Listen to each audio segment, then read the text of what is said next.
여러분, 그리스도인으로서 술 문제, 이거 참 어렵죠? 신앙생활과 사회생활, 그 사이에서 어떻게 해야 하나 고민 한 번쯤은 다들 해보셨을 거예요. 오늘 이 민감하고도 현실적인 주제를 한번 제대로 파헤쳐 보겠습니다. 딱 이런 상황이죠. 상사나 선배가 웃으면서 술잔을 건네는데 이걸 안 받자니 분위기 싸해질 것 같고 받아서 마시자니 영 찝찝하고 바로 이 곤란한 순간이 오늘 우리가 마주할 딜레마의 시작입니다. 자, 그래서 오늘 이 시간에는요, 술 마셔도 된다, 안 된다, 이렇게 딱 잘라서 답을 정해드리는 게 아니에요. 그 대신에 이 문제가 어디서부터 시작됐는지, 또 신학적으로는 어떤 원칙을 가지고 들여다봐야 하는지, 그 근본적인 것들을 함께 살펴보려고 합니다. 그래야 우리 스스로 지혜롭게 판단할 수 있으니까요. 자, 그럼 한번 시작해볼까요? 먼저 이거부터 한번 짚고 넘어가야 해요. 왜 유독 한국 교회는 술에 대해서 이렇게 엄격한 분위기가 형성됐을까요? 이게 그냥 성경에 그렇게 써 있어서가 아니라 아주 특별한 역사적 배경이 있거든요. 옛날, 그러니까 구한말로 한번 가볼게요. 처음 우리나라에 왔던 선교사님들이 보기에 당시 조선 사회는 술 때문에 망가져가고 있었던 거예요. 술 때문에 가정이 무너지고 사람들의 일할 의욕을 잃고 나라 전체가 병들어가는 모습을 본 거죠. 그래서 복음을 전하는 것만큼이나 이 절제운동이 시급하다고 생각했던 겁니다. 이 타임라인을 보시면 흐름이 한눈에 들어오죠. 선교사님들이 들어오셔서 술의 폐해를 목격하고 초기 한국 교회는 금주를 그냥 좋은 생활 습관 정도가 아니라 아주 중요한 믿음의 증거로 삼게 된 겁니다. 여기서 이 신앙의 표지라는 말이 정말 중요해요. 그 당시에는 술을 마시지 않는다는 게 단순히 건강을 챙기는 차원을 넘어서서 세상 사람들 앞에서 나는 예수 믿는 사람입니다 라고 선포하는 것과 같았어요. 일종의 정체성을 드러내는 명확한 표시였던 거죠. 자, 그럼 이제 역사적 배경에서 신학적인 관점으로 한번 넘어가 볼게요. 이게 또 아주 흥미로운데요. 사실 개혁주의 신학에서는 술 자체를 악한 것이라고 딱 규정하지는 않아요. 그 대신에 훨씬 더 큰 그림, 더 중요한 성경적인 원칙들을 보라고 말합니다. 이 표를 보시면 차이가 확 느껴지실 거예요. 율법주의적인 생각은 이거 하면 죄야? 아니야 라는 규칙에만 갇혀 있어요. 하지만 개혁주의 원칙은 질문의 차원이 다릅니다. 이 행동이 과연 공동체에 좋은 영향을 주고 하나님을 기쁘시게 하는 일인가? 훨씬 더 본질적인 질문을 던지는 거죠. 그럼 그 본질적인 질문에 답하기 위한 기준이 있어야겠죠? 바로 이 세 가지 원칙이 그 길잡이가 되어줄 겁니다. 첫째, 성령 충만. 둘째, 내 몸을 성전으로 여기는 것. 그리고 셋째, 사랑으로 다른 사람을 세워주는 것. 자, 하나씩 살펴볼까요? 첫 번째 원칙은 한마디로 누가 내 삶의 주인이냐 하는 문제예요. 술에 취한다는 건 내 생각과 의지를 알코올에게 내어주는 거잖아요.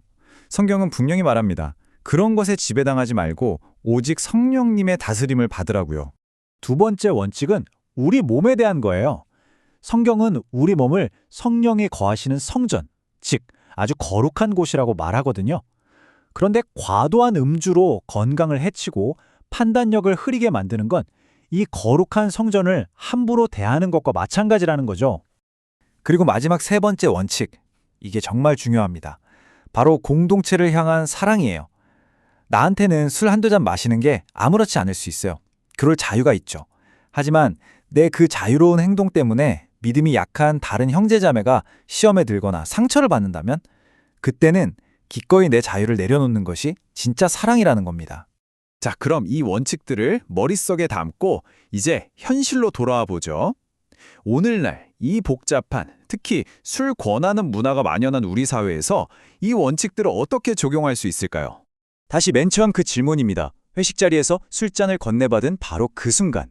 하지만 이제 우리는 이 상황을 다르게 볼 수 있어요. 마실까 말까의 문제가 아니라 이 순간 어떻게 하나님께 영광을 돌리고 이웃을 사랑할 수 있을까라는 문제로요. 그럼 구체적으로 어떻게 행동할 수 있을까요? 무작정 피하거나 찡그리기보다는 저는 이러이러한 신앙적인 이유로 술은 마시지 않습니다라고 정중하게 설명하는 거죠. 그리고 술 없이도 얼마든지 즐겁게 어울리고 깊은 관계를 맺을 수 있다는 걸 보여주는 문화 변혁자가 되는 겁니다. 그리고 다른 사람이 마시는 걸 비난하거나 판단하지 않는 태도, 이것도 정말 중요해요. 근데 여기서 진짜 조심해야 할 게 있어요. 바로 율법주의에 빠지는 함정입니다. 나는 술 안 마시니까 저 사람보다 더 거룩해. 이런 생각이야말로 원칙의 핵심을 완전히 놓치는 거예요. 우리의 모든 선택은 규칙을 지키기 위해서가 아니라 하나님과 이웃을 사랑하기 때문에 나오는 자발적인 순종이어야 합니다. 이제 슬슬 마무리를 해볼까 합니다. 결국 이 모든 이야기는 그리스도인에게 주어진 자유와 그에 따르는 책임 사이에서 어떻게 균형을 잡을 것인가에 대한 이야기입니다. 사도 바울이 이 딜레마를 꿰뚫는 정말 멋진 말을 남겼죠. 모든 것이 나에게 허용되지만 모든 것이 유익한 것은 아니다. 우리에게 자유가 있지만 그 자유를 나만을 위해서가 아니라 공동체의 유익을 위해 사용할 때 진짜 의미가 있다는 뜻이죠. 오늘 이야기의 최종 요약은 바로 이 문장입니다. 금주를 규칙으로만 보면 갑갑하고 힘들지만 하나님께 더 집중하기 위한 경건의 훈련으로 또 내 이웃을 위한 사랑의 표현으로 바라본다면 이건 얼마든지 기쁨으로 선택할 수 있는 길이 될 수 있습니다. 결국 우리가 진짜 추구해야 할 것은 술이 주는 잠깐의 즐거움이 아니잖아요? 성령 안에서 누리는 세상이 줄 수 없는 진짜 기쁨과 평안. 우리의 모든 선택이 바로 이 목표를 향해 있어야 합니다. 자, 마지막으로 여러분께 이 질문을 하나 던지면서 마무리하겠습니다. 비단 술 문제뿐만이 아닐 겁니다. 여러분의 삶에 주어진 그 자유는 지금 누구를 그리고 무엇을 위해 쓰이고 있나요? 나 자신을 위해서인가요? 아니면 사랑을 위해서인가요? 한번 깊이 생각해 보시면 좋겠습니다.